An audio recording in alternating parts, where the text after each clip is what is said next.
Hai, selamat datang di Cerita Takwa. Kali ini, Cerita Takwa akan mempersembahkan sebuah kisah tentang seorang mantan rentenir yang terkena azab di akhir hidupnya. Mari kita dengarkan kisahnya.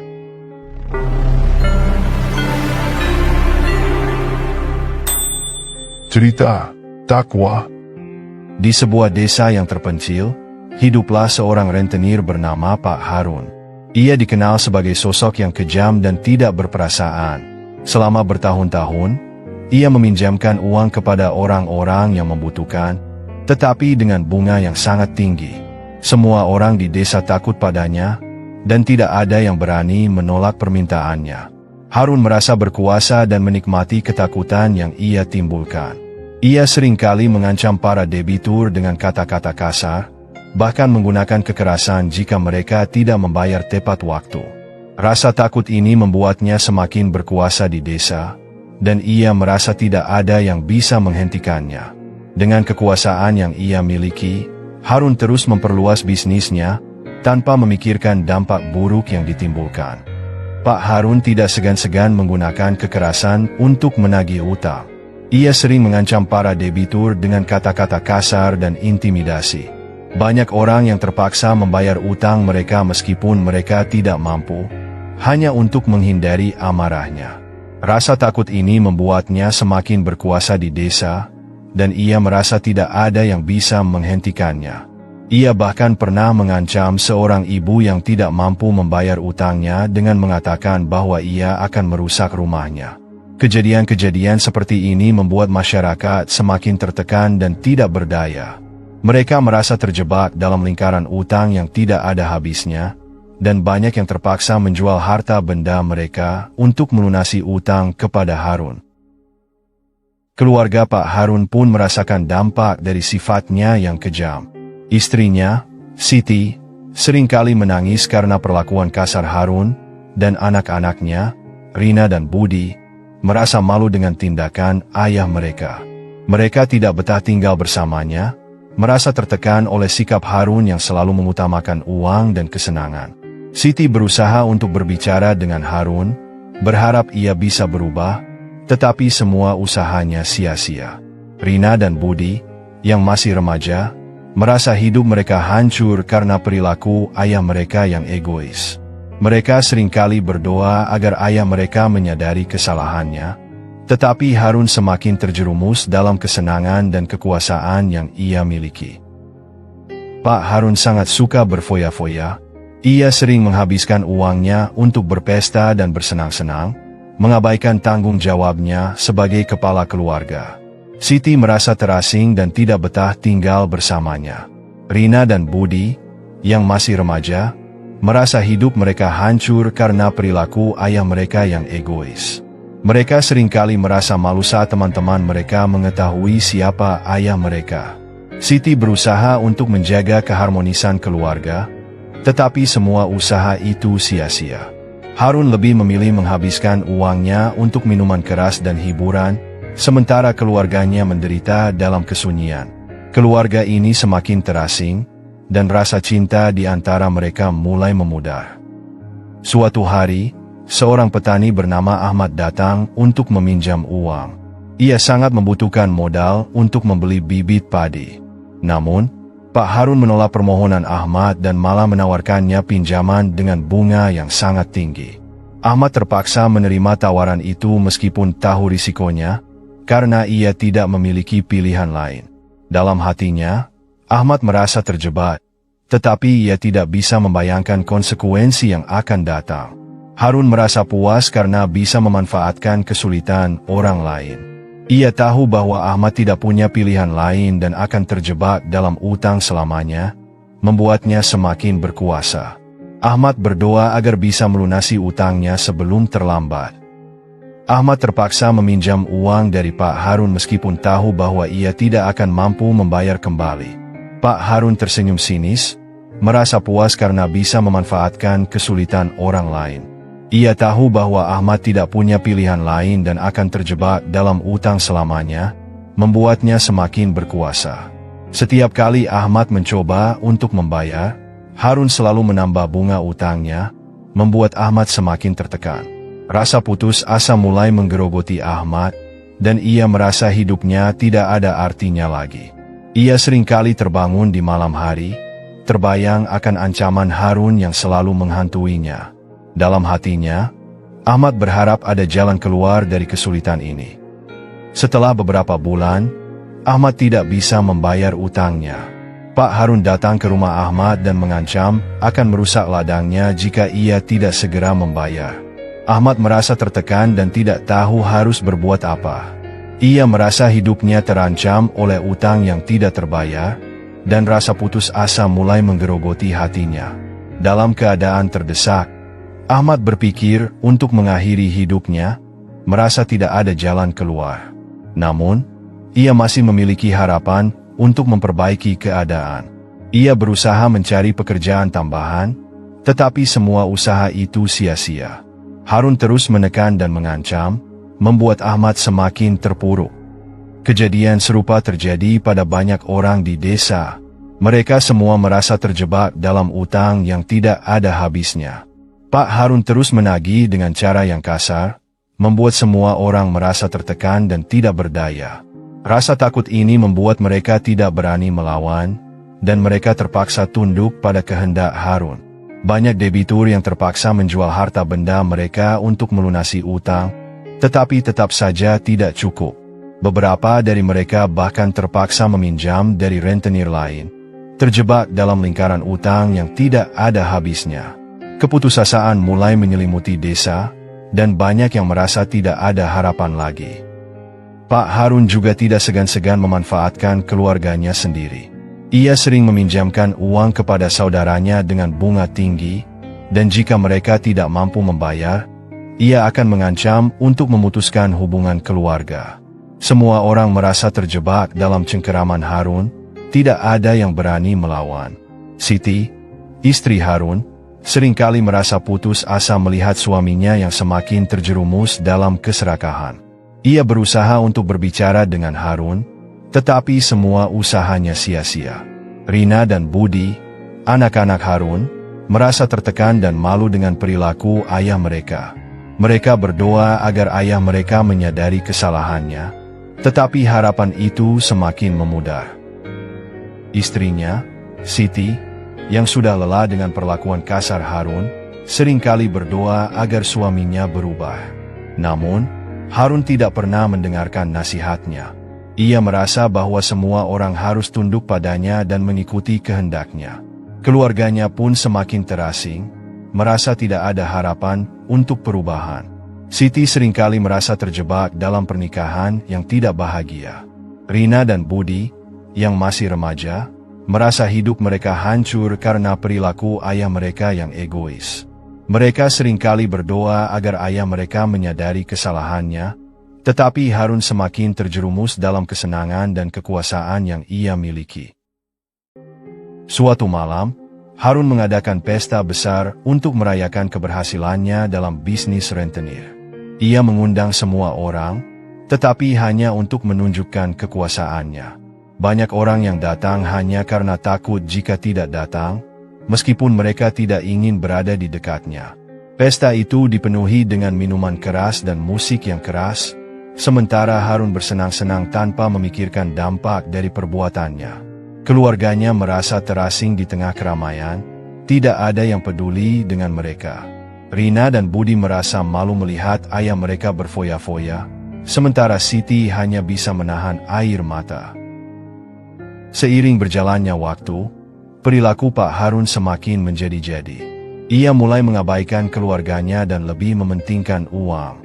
Siti merasa terasing dan anak-anaknya, Rina dan Budi, mulai menjauh darinya. Mereka tidak ingin terlibat dengan orang yang kejam, dan suasana di rumah semakin suram. Siti berusaha untuk menjaga keharmonisan keluarga, tetapi semua usaha itu sia-sia. Harun lebih memilih menghabiskan uangnya untuk minuman keras dan hiburan, sementara keluarganya menderita dalam kesunyian. Rina dan Budi merasa tertekan dan tidak tahu harus berbuat apa untuk mengubah keadaan. Suatu hari, Harun mendapatkan kabar bahwa salah satu debitor, Ahmad, telah meninggal dunia karena stres akibat utangnya. Harun merasa senang, berpikir bahwa ia tidak perlu lagi menagih utang tersebut. Namun, ia tidak menyadari bahwa ini adalah awal dari azabnya yang akan datang. Kematian Ahmad menjadi berita yang mengguncang desa, dan banyak orang mulai berbicara tentang kejahatan Pak Harun. Mereka merasa bahwa Harun adalah penyebab banyak penderitaan di desa, dan rasa takut mulai berganti dengan kebencian. Keluarga Ahmad merasa kehilangan, dan mereka bertekad untuk tidak membiarkan Harun terus berkuasa. Setelah kematian Ahmad, banyak orang di desa mulai berbicara tentang kejahatan Pak Harun. Mereka merasa bahwa Harun adalah penyebab banyak penderitaan di desa. Rasa takut mulai berganti dengan kebencian, dan mereka bertekad untuk tidak lagi membiarkan dirinya tertekan. Keluarga Ahmad berusaha untuk mengumpulkan orang-orang yang pernah menjadi korban Harun, berharap bisa bersatu untuk melawan kejahatan yang telah dilakukan. Mereka mulai merencanakan cara untuk mengungkapkan ketidakpuasan mereka terhadap Harun, dan mengajak orang-orang lain untuk tidak lagi terjebak dalam utang. Keluarga Harun juga mulai merasakan dampak dari perbuatan ayah mereka. Siti merasa tertekan dan putus asa, sementara Rina dan Budi merasa malu dengan tindakan ayah mereka. Mereka mulai menjauh dari Harun, merasa tidak ingin terlibat dalam kejahatannya. Siti berusaha untuk melindungi anak-anaknya dari pengaruh buruk Harun, tetapi ia merasa tidak berdaya. Rina dan Budi seringkali merasa bingung dan tertekan, berusaha mencari cara untuk mengubah keadaan tanpa harus melawan ayah mereka. Mereka berharap agar Harun bisa menyadari kesalahannya sebelum semuanya terlambat. Suatu malam, Harun terbangun dari tidurnya dengan perasaan tidak nyaman. Ia merasa seolah-olah ada yang mengawasinya. Dalam kegelapan, ia mendengar suara-suara aneh yang membuatnya merasa ketakutan. Suara itu seolah-olah berasal dari orang-orang yang pernah ia sakiti. Harun berusaha untuk menenangkan dirinya, tetapi rasa takut semakin menggerogoti hatinya. Ia merasa bahwa semua perbuatannya akan kembali menghantuinya. Dalam kegelapan malam, ia mulai merenungkan semua tindakan kejam yang telah ia lakukan, tetapi rasa penyesalan itu datang terlambat. Malam berikutnya, Harun bermimpi buruk. Ia melihat wajah-wajah orang yang pernah ia sakiti, termasuk Ahmad. Mereka semua menatapnya dengan penuh kemarahan dan kekecewaan. Harun terbangun dengan teriakan, merasa ketakutan akan apa yang akan terjadi padanya. Mimpi itu terus menghantuinya, dan ia merasa tidak bisa tidur dengan tenang. Rasa bersalah mulai menggerogoti hatinya, tetapi ia berusaha untuk mengabaikannya. Ia merasa bahwa semua yang terjadi adalah akibat dari tindakan orang lain, bukan kesalahannya. Namun, suara-suara dalam mimpinya terus mengingatkannya akan dosa-dosanya. Setelah beberapa minggu, kesehatan Pak Harun mulai menurun. Ia sering merasa sakit kepala dan lemas. Meskipun demikian, ia tetap tidak mau mengubah perilakunya. Ia terus berusaha menagih utang dengan cara yang sama, tidak peduli dengan kondisi tubuhnya. Rasa sakit yang ia alami tidak membuatnya berhenti, malah semakin membuatnya marah. Ia merasa bahwa semua orang berusaha menjatuhkannya, dan ia harus tetap berkuasa. Keluarganya mulai khawatir, tetapi Harun menolak untuk mendengarkan mereka. Ia merasa bahwa tidak ada yang bisa menghentikannya. Suatu hari, saat menagih utang, Pak Harun bertemu dengan seorang wanita tua yang tidak mampu membayar. Ia mengancam wanita itu dengan kata-kata kasar, membuatnya menangis. Namun, wanita itu hanya bisa berdoa agar Allah menghukum Harun atas perbuatannya yang kejam. Wanita tua itu merasa putus asa, tetapi ia tidak bisa berbuat banyak. Rasa takut membuatnya tidak berani melawan. Harun merasa puas melihat wanita itu menangis, tetapi di dalam hatinya, ia mulai merasakan ketidaknyamanan. Ia merasa bahwa semua ini adalah bagian dari takdirnya, tetapi ia tidak mau mengakui kesalahannya. Kejadian demi kejadian buruk mulai menimpa Pak Harun. Ia mengalami kecelakaan kecil, dan bisnisnya mulai merosot. Namun, ia tetap tidak menyadari bahwa semua ini adalah akibat dari perbuatannya yang kejam. Ia terus berfoya-foya, mengabaikan tanda-tanda peringatan. Keluarganya semakin terasing, dan mereka merasa tidak ada harapan untuk perubahan. Rina dan Budi berusaha untuk membantu ayah mereka, tetapi Harun menolak bantuan mereka. Ia merasa bahwa semua orang ingin menjatuhkannya, dan ia harus bertahan dengan cara apapun. Rasa kesepian mulai menghantuinya, tetapi ia tetap tidak mau mengakui kesalahannya. Suatu malam, saat Harun pulang dari menagih utang, ia merasa ada yang mengikutinya.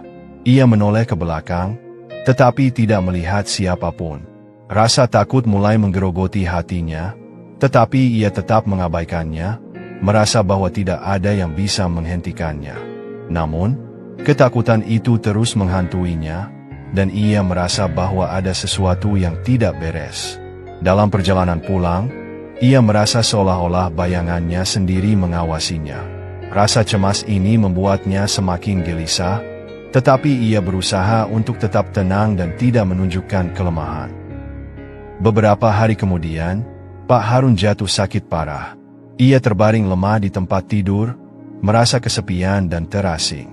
Keluarganya tidak lagi peduli padanya, dan ia mulai merasakan akibat dari semua perbuatannya. Kesedihan dan penyesalan mulai menghantuinya. Siti, yang merasa putus asa, berusaha untuk merawatnya, tetapi Harun menolak bantuan. Ia merasa bahwa semua orang ingin menjatuhkannya, dan ia tidak ingin menunjukkan kelemahan. Rina dan Budi merasa bingung, tidak tahu harus berbuat apa untuk membantu ayah mereka yang semakin terpuruk. Saat terbaring sakit, Harun mulai merenungkan semua perbuatannya. Ia merasa menyesal, tetapi rasa penyesalan itu datang terlambat. Ia tahu bahwa tidak ada yang bisa mengubah apa yang telah ia lakukan, dan ia merasa terjebak dalam kesalahannya sendiri. Dalam kesepian malam, ia teringat akan semua orang yang pernah ia sakiti. Rasa bersalah mulai menggerogoti hatinya, tetapi ia berusaha untuk mengabaikannya. Ia merasa bahwa semua yang terjadi adalah akibat dari tindakan orang lain, bukan kesalahannya. Namun, suara-suara dalam mimpinya terus mengingatkannya akan dosa-dosanya. Akhirnya, Pak Harun meninggal dunia dalam keadaan sakit. Keluarganya merasa lega, tetapi di sisi lain, mereka juga merasa sedih karena tidak bisa berbuat banyak untuk mengubah sikap Harun selama hidupnya. Mereka merasa kehilangan, tetapi juga merasa terbebani oleh kenangan pahit. Siti merasa bahwa semua usaha untuk memperbaiki keadaan sia-sia. Rina dan Budi merasa bingung, tidak tahu harus berbuat apa setelah kepergian ayah mereka. Mereka berharap agar Harun bisa mendapatkan pengampunan, tetapi mereka juga merasa bahwa semua itu sudah terlambat. Ketika jenazah Pak Harun akan dimakamkan, orang-orang desa berkumpul untuk memberikan penghormatan terakhir. Namun, banyak di antara mereka yang merasa tidak ikhlas, mengingat semua perbuatan buruk Harun selama hidupnya. Mereka merasa bahwa ini adalah kesempatan untuk mengungkapkan rasa benci mereka. Beberapa orang bahkan berbisik satu sama lain, mengingatkan tentang semua penderitaan yang ditimbulkan oleh Harun. Keluarga Ahmad, yang merasa kehilangan, berdiri di antara kerumunan, menahan air mata. Mereka berharap agar semua orang bisa melihat betapa kejamnya Harun selama ini. Saat prosesi pemakaman dimulai, tiba-tiba muncul seekor ular besar dari semak-semak. Ular itu meluncur ke arah jenazah Pak Harun, dan semua orang terkejut melihatnya. Mereka merasa bahwa ini adalah pertanda buruk dan azab yang akan menimpa Harun. Suasana menjadi tegang, dan banyak orang mulai berdoa agar mereka dilindungi dari bahaya. Ular itu seolah-olah tahu siapa yang akan dimakannya, dan semua orang merasa ngeri melihatnya mendekat. Mereka mulai berbisik satu sama lain, merasa bahwa ini adalah hukuman dari Allah. Ular itu langsung menuju kepala jenazah Pak Harun dan mulai memakannya. Orang-orang yang hadir merasa ngeri dan tidak percaya dengan apa yang mereka lihat. Mereka berdoa agar Allah melindungi mereka dari azab yang mengerikan ini, merasa ketakutan akan apa yang akan terjadi selanjutnya. Beberapa orang pingsan melihat kejadian itu, sementara yang lain berlari menjauh. Keluarga Harun merasa sangat malu dan tertegun, tidak pernah membayangkan bahwa ayah dan suami mereka akan mendapatkan azab seperti ini setelah meninggal. Mereka tidak pernah membayangkan bahwa ayah dan suami mereka akan mendapatkan azab seperti ini setelah meninggal. Mereka mulai menyadari bahwa semua perbuatan Harun selama hidupnya telah membawa akibat yang mengerikan. Siti merasa hancur melihat suaminya mendapatkan azab yang mengerikan. Rina dan Budi merasa bingung, tidak tahu harus berbuat apa. Mereka merasa terjebak antara rasa cinta dan rasa benci terhadap ayah mereka. Semua orang di desa mulai berbisik tentang apa yang terjadi, dan mereka merasa bahwa ini adalah pelajaran dari Allah. Setelah beberapa saat, ular itu akhirnya pergi, meninggalkan kepala jenazah yang hancur. Orang-orang desa merasa bahwa ini adalah pelajaran berharga bagi mereka untuk tidak mengikuti jejak Pak Harun. Mereka mulai merenungkan perbuatan mereka sendiri dan bertekad untuk berubah. Keluarga Ahmad merasa lega, tetapi juga sedih melihat apa yang terjadi. Mereka berharap agar semua orang bisa belajar dari kesalahan Harun dan tidak terjebak dalam keserakahan. Suasana desa menjadi tegang, dan banyak orang mulai berdoa agar mereka dilindungi dari azab yang sama. Kisah Pak Harun menyebar di seluruh desa. Banyak orang yang merasa takut dan mulai merenungkan perbuatan mereka sendiri. Mereka berusaha untuk tidak mengulangi kesalahan yang sama dan bertekad untuk hidup lebih baik, menjauhi perbuatan yang merugikan. Rina dan Budi, yang merasa tertekan, berusaha untuk mengubah pandangan orang terhadap nama keluarga mereka. Mereka mulai aktif dalam kegiatan sosial, membantu orang-orang yang membutuhkan, dan berdoa agar ayah mereka diampuni. Keluarga Harun bertekad untuk tidak membiarkan kesalahan ayah mereka menghancurkan masa depan mereka. Keluarga Pak Harun pun berusaha untuk memperbaiki diri. Mereka mulai melakukan amal dan membantu orang-orang yang membutuhkan, berharap agar Allah mengampuni dosa-dosa Harun dan menerima tobat mereka. Rina dan Budi bertekad untuk menjadi anak yang baik dan tidak mengikuti jejak ayah mereka. Mereka sering mengunjungi panti asuhan dan memberikan sumbangan, berharap bisa menebus kesalahan yang pernah dilakukan oleh Harun. Siti merasa bangga melihat anak-anaknya berusaha keras untuk mengubah pandangan orang terhadap keluarga mereka. Mereka ingin menunjukkan bahwa tidak semua anggota keluarga Harun adalah orang yang jahat. Mereka juga sering mengingatkan satu sama lain untuk tidak terjerumus dalam perbuatan dosa. Mereka ingin memastikan bahwa kisah Pak Harun tidak akan terlupakan dan menjadi pelajaran bagi generasi mendatang. Setiap pertemuan keluarga menjadi kesempatan untuk berbagi hikmah dan pengalaman. Rina dan Budi berusaha untuk menjadi teladan bagi teman-teman mereka, mengingatkan mereka tentang pentingnya berbuat baik. Siti merasa bangga melihat anak-anaknya tumbuh menjadi pribadi yang baik, meskipun mereka harus menghadapi stigma dari masyarakat. Kisah kepala jenazah dimakan ular menjadi peringatan bagi semua orang di desa. Mereka belajar bahwa setiap tindakan memiliki konsekuensi, dan tidak ada yang bisa melarikan diri dari azab Allah jika terus berbuat dosa. Rasa takut ini membuat mereka lebih berhati-hati dalam bertindak. Banyak orang mulai berdoa lebih rajin dan berusaha untuk memperbaiki diri. Rina dan Budi merasa bahwa mereka memiliki tanggung jawab untuk menyebarkan pesan kebaikan kepada teman-teman mereka. Mereka ingin memastikan bahwa kisah ayah mereka tidak akan terulang di masa depan. Akhirnya, Pak Harun menjadi contoh bagi banyak orang tentang bagaimana hidup yang penuh dosa dapat berakhir dengan azab yang mengerikan. Semoga kisah ini menjadi pelajaran bagi kita semua untuk selalu berbakti kepada orang tua dan tidak mengabaikan nasihat mereka. Rina dan Budi bertekad untuk tidak mengulangi kesalahan ayah mereka. Mereka ingin hidup dengan cara yang lebih baik dan menjadi teladan bagi orang lain. Siti merasa bangga melihat anak-anaknya berusaha keras untuk mengubah pandangan orang terhadap keluarga mereka.